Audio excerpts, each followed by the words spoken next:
Hello guys, welcome back to my YouTube channel. आज के इस वीडियो में मैं आपको बताऊंगा कि 50,000 तक का लोन के लिए कैसे अप्लाई करना है, इंटरेस्ट रेट कितना लगेगा, रीपेमेंट करने का समय कितना दिन के लिए मिलेगा और क्या ये एप्लीकेशन आरबीआई और एनबीएफसी द्वारा ऑथराइज्ड एप्लीकेशन है या नहीं। गाइज, अगर आपको सचमुच लोन की आवश्यकता है और आप काफ़ी सारे लोन एप्लीकेशन से लोन ट्राई करते होंगे लेकिन आपका लोन ही रिजेक्टेड हो जाता होगा, चाहे आपके पास CIBIL score, credit history, income proof ना होने की वजह से आपका बार लोन रिजेक्टेड हो जाता होगा, तो इस वीडियो में मैं आपको बताऊंगा कि 50,000 तक का लोन के लिए कैसे अप्लाई करना है, इंटरेस्ट रेट कितना लगेगा, रीपेमेंट करने का समय कितना दिन के लिए मिलेगा और इसका सबसे पहले इस एप्लीकेशन का रिव्यू करूंगा। देन आपको 50,000 तक का लोन लेने का तरीका बताऊंगा। तो वीडियो में जो जो स्टेप बताऊंगा, अगर आप उस स्टेप को फॉलो करते हो तो आपका 110% लोन अप्रूव होकर के डायरेक्टली आपके अपने बैंक अकाउंट में ट्रांसफर कर दिया जाता है। तो चलिए, सबसे पहले इस एप्लीकेशन के रिव्यू की अगर मैं बात करूं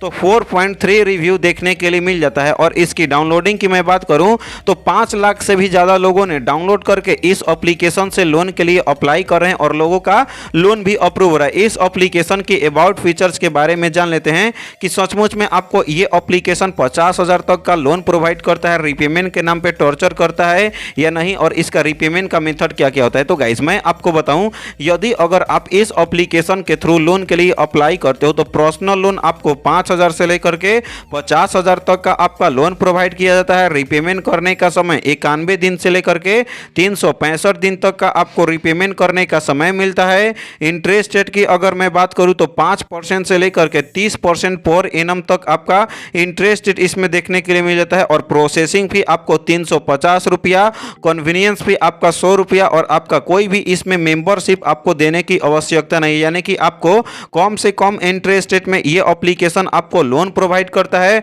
अब इस एप्लीकेशन का रीपेमेंट का मेथड समझ लेते हैं। यदि अगर आप इस एप्लीकेशन से लोन के लिए अप्लाई करते हो तो इंटरेस्ट रेट कितना पे करना पड़ेगा, रीपेमेंट करने का प्रोसेस क्या क्या होता है। तो गाइस, यदि अगर आप इस एप्लीकेशन से पर्सनल लोन के लिए अप्लाई किए और आपका 50,000 का लोन अप्रूव होता है, रीपेमेंट करने का समय 365 दिन के लिए मिलता है, आपका इंटरेस्ट रेट 24% पर एनम यहाँ पे लगता है, तो पर मंथ ईएमआई 4,728 रुपया पे करना पड़ेगा। प्रोसेसिंग फी आपका टोटल 1,000 लगेगा जो कि लोन अमाउंट का और कन्वीनियंस फी आपका 250 रुपया। तो आपका टोटल पेएबल अमाउंट यानी 50,000 का लोन लेते हो, interest rate, processing fee, convenience fee के साथ आपको टोटल रीपेमेंट करना पड़ेगा 57,986 रुपये, यानी कि कम से कम इंटरेस्ट रेट में ये एप्लीकेशन आपको लोन प्रोवाइड करता है। तो गाइस, जैसे ही सबसे पहले इस एप्लीकेशन को इंस्टॉल करने के बाद ओपन करते हो, उसके बाद कन्फर्म वाले ऑप्शन पर आपको क्लिक करना है। जितने बार भी आपसे परमिशन मांगेगा आपको अलाउ अलाउ अलाउ सारे परमिशन को आपको अलाउ कर देना है। उसके बाद कुछ समय तक वेट करते हो तो अब आपका यहाँ पे रजिस्ट्रेशन कंप्लीट करना पड़ता है, लॉगिन करना पड़ता है। रजिस्ट्रेशन कंप्लीट करने के लिए यहाँ पे आपको 10 डिजिट का मोबाइल नंबर फिल कर लेना है। जैसे ही आप अपना 10 डिजिट का मोबाइल फिल कर लेते हो, नेक्स्ट पर क्लिक करोगे, ओटीपी आएगा और आपका सक्सेसफुली आपके अपने एप्लीकेशन में रजिस्ट्रेशन कंप्लीट हो जाता है। तो चलिए, मैं अपना मोबाइल नंबर फिल करके ओटीपी वेरिफिकेशन करके नेक्स्ट स्टेप पर क्लिक कर लेता हूं। जैसे ही आप लॉगिन कर लेते हो मोबाइल नंबर से, तो उसके बाद कुछ इस तरीके से इंटरफेस आपको देखने के लिए मिल जाता है। यहां पे मैक्सिमम लिमिट मुझे 10,000 तक का मिला है, आपको कितना तक का मिला है कमेंट सेक्शन में कमेंट करके बताओ। रीपेमेंट करने का समय 91 दिन से लेकर के 180 दिन तक का रीपेमेंट करने का समय मिला है। अब आपको 3 सिंपल स्टेप कंप्लीट करने हैं और ये 10,000 तक का लोन अप्रूव हो जाता है फर्स्ट टाइम में। उसके बाद यदि अगर अब आप लोन के लिए अप्लाई करना चाहते हो तो गेट माई लिमिट वाले ऑप्शन पर आपको क्लिक करना है। जैसे ही आप अपना गेट माई लिमिट वाले ऑप्शन पर क्लिक करते हो, कुछ समय तक आपको वेट करना है। जैसे ही आप कुछ समय तक वेट करते हो, आपका पैन कार्ड का फ्रंट का फोटो अपलोड करना पड़ता है। एरो वाले ऑप्शन पर क्लिक करो और जो भी आपके पास पैन कार्ड है, पैन कार्ड का आपका फ्रंट का फोटो आपको अपलोड कर लेना है। जैसे ही आप अपना पैन कार्ड का फ्रंट का फोटो अपलोड कर लेते हो, उसके बाद यहाँ पे ऑटोमेटिक यहाँ पे जैसे भी आपका पैन कार्ड पे नाम होगा फुल नेम शो हो जाएगा। अगर आपका पैन कार्ड पे नाम अगर शो नहीं होता है तो ऑटोमेटिक आपको नहीं होगा, तो आपको अच्छे तरीके से फिल करके ऑटोमेटिक यहाँ पे आपका पैन कार्ड का नंबर भी डिटेक्ट हो जाएगा। अगर आपका कोई एरर या नहीं ऑटोमेटिक डिटेक्ट करता है तो आपके जो पैन कार्ड पे आपका होगा तो आपको अपने तरीके से आपको फिल कर लेना है। तो चलिए, मैं अपना डॉक्यूमेंट अपलोड करके नेक्स्ट वाले ऑप्शन पर क्लिक कर लेता हूं। तो गाइस, जैसे ही आप अपना डॉक्यूमेंट अपलोड कर लेते हो, नेक्स्ट पेज में अब आपका पर्सनल इंफॉर्मेशन फिल करना पड़ता है। पर्सनल इंफॉर्मेशन क्वालिफिकेशन में आपको एजुकेशन क्वालिफिकेशन फिल करना पड़ता है। आपको एरो वाले ऑप्शन पर क्लिक करना है, जो भी आपका एजुकेशन क्वालिफिकेशन है आप अपने हिसाब से आपको एजुकेशन क्वालिफिकेशन आपको फिल कर लेना है। उसके बाद अब आता है आपका जेंडर, मेल फीमेल या अदर, तो आप अपने हिसाब से आपको जेंडर टाइप सेलेक्ट कर लेना है।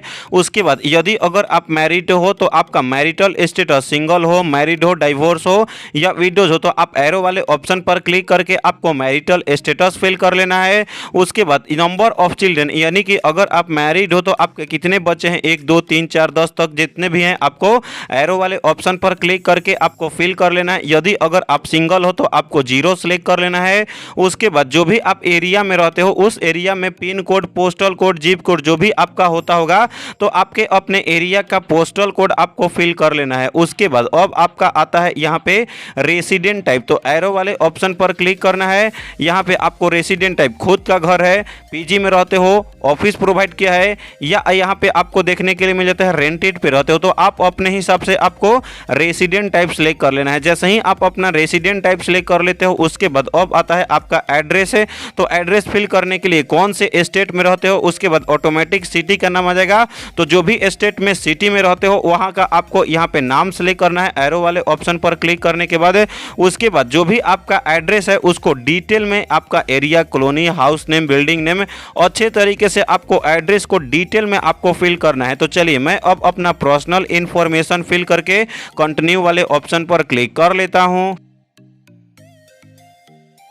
तो गाइस जैसे ही मैं पर्सनल इंफॉर्मेशन फिल करके कंटिन्यू पर क्लिक किया, अब आता है नेक्स्ट पेज में वर्क इंफॉर्मेशन फिल करने के लिए। वर्क इंफॉर्मेशन में ऑक्यूपेशन टाइप फिल करना पड़ता है। ऑक्यूपेशन टाइप में एरो वाले ऑप्शन पर क्लिक करना है। प्राइवेट सेक्टर में काम करते हो, पब्लिक सेक्टर में काम करते हो, गवर्नमेंट सर्वेंट हो, अदर हो, तो आप अपने हिसाब से आपको ऑक्यूपेशन टाइप सेलेक्ट कर लेना है। उसके बाद यदि अगर आप सैलरी पर्सन हो गए या सेल्फ एम्प्लॉयमेंट हो गए तो आपका पर मंथ अर्निंग होता होगा ना, तो एक महीने में कितने पैसे अर्न कर पाते हो, आपका मंथली इनकम कितना है, तो जितना भी एक महीने में पैसे अर्न कर पाते हो, मंथली इनकम जितना भी होगा आपको यहाँ पे मंथली इनकम आपको यहाँ पे फिल कर लेना है। उसके बाद अब आता है आपका कंपनी का नाम, यानी कि अगर आप सैलरी पर्सन होगे तो कोई कंपनी में काम करते होगे ना, तो आपका कंपनी का आपका नाम क्या है, तो जो भी आपका कंपनी का नाम होगा तो यहाँ पे आपको कंपनी का नाम फिल कर लेना है। उसके बाद अब आता है आपका कंपनी का एड्रेस, तो कंपनी का एड्रेस फिल करने के लिए एरो वाले ऑप्शन पर आपको क्लिक करना है, स्टेट फिल करना है, उसके बाद सिटी आपको फिल करना है। उसके बाद कंपनी का एड्रेस जो है आपको डिटेल में आपको फिल करना है, तो एरो वाले ऑप्शन पर क्लिक करना है। अदरवाइज यहाँ पे आपका एरिया, कॉलोनी, सेक्टर अच्छे तरीके से आपका कंपनी का एड्रेस फिल कर लेना है। उसके बाद जहाँ भी आपका कंपनी है, जो भी एरिया में आपका कंपनी अभी है, तो वहाँ का पिन कोड होगा ना, तो जो भी आपके एरिया का पिन कोड है कंपनी का, तो आपका कंपनी का पिन कोड फिल करना है। तो चलिए मैं अपना वर्क इन्फॉर्मेशन फिल करके बैंक अकाउंट ऐड करके कंटिन्यू वाले ऑप्शन पर क्लिक कर लेता हूं। तो गाइस जैसे ही आप अपना सारा डिटेल्स फिल कर लेते हो उसके बाद अब आपको कुछ इस तरीके से इंटरफेस देखने के लिए मिल जाता है। यहाँ पे अब आपको करना क्या है, यहाँ पे नीचे में देख सकते हो, यहाँ पे आपको क्लिक करना है, लोडिंग लेगा, कुछ समय तक आपको वेट करना है। जैसे ही आप कुछ समय तक वेट करोगे तो अगर आपका सारा ऑर्डर होगा तो यहाँ पे दिखाएगा, हिस्ट्री वाले ऑप्शन पर क्लिक करोगे, लोडिंग लेगा। अगर आपका लोन अप्रूव हो जाएगा तो यहाँ पे शो हो जाएगा और बैंक अकाउंट ऐड किए रहोगे तो साथ ही के साथ आपके अपने बैंक अकाउंट में लोन को अप्रूव करा करके ट्रांसफर कर दिया जाता है। इस एप्लीकेशन से अगर आपको कोई भी कारणवश लोन अप्रूव नहीं होता है तो बोनस टिप्स की मैं बात करूं तो नीरा एप्लीकेशन से, क्रेडिट वे एप्लीकेशन से, नावी एप्लीकेशन से, 5 एप्लीकेशन से लोन के लिए कैसे अप्लाई करना है, क्या क्या प्रोसेस है, उस पर प्रॉपर वीडियोज बना करके वीडियो का लिंक दे दिया हूं डिस्क्रिप्शन में या आई बटन में, वीडियोज को देखो और आपका 110% लोन अप्रूव हो जाएगा। इस एप्लीकेशन की अगर मैं बात करूं जिसका नाम है cash gain credit loan application, और इसकी डाउनलोडिंग की मैं बात करूं तो 5 लाख से भी ज़्यादा लोगों ने डाउनलोड करके यहां से लोन के लिए अप्लाई कर रहे हैं। क्योंकि देखो यहां पे ऐसे वैसे मतलब कि लोग नहीं है कि भाई ऐसे ही डाउनलोडिंग कर लेंगे, काफ़ी सारे इस समय ट्रस्ट कर रहे हैं। भाई अगर मैं आपको बताऊं कि अगर आपको लगता है कि cash gain loan application 7 days वाला लोन एप्लीकेशन है, आपको रिपेमेंट के नाम पे बहुत ज़्यादा टॉर्चर किया जाता है, मेरे इंस्टाग्राम पे डायरेक्टली बात बात कर सकते हो, कॉल पे भी बात कर सकता हूं, या आपको इसीलिए मैं बताया आरबीआई और एनबीएफसी द्वारा ऑथराइज्ड एप्लीकेशन पे प्रॉपर वीडियोस बना करके वीडियो का लिंक दे दिया हूं डिस्क्रिप्शन में या आई बटन में, वीडियोस को देखो और आपका 100% लोन अप्रूव हो जाएगा। तो चैनल को सब्सक्राइब करके वीडियो को लाइक करना। तो मिलते हैं ऐसे ही नए और लोन एप्लीकेशन के साथ, तब तक के लिए बाय बाय, टेक केयर।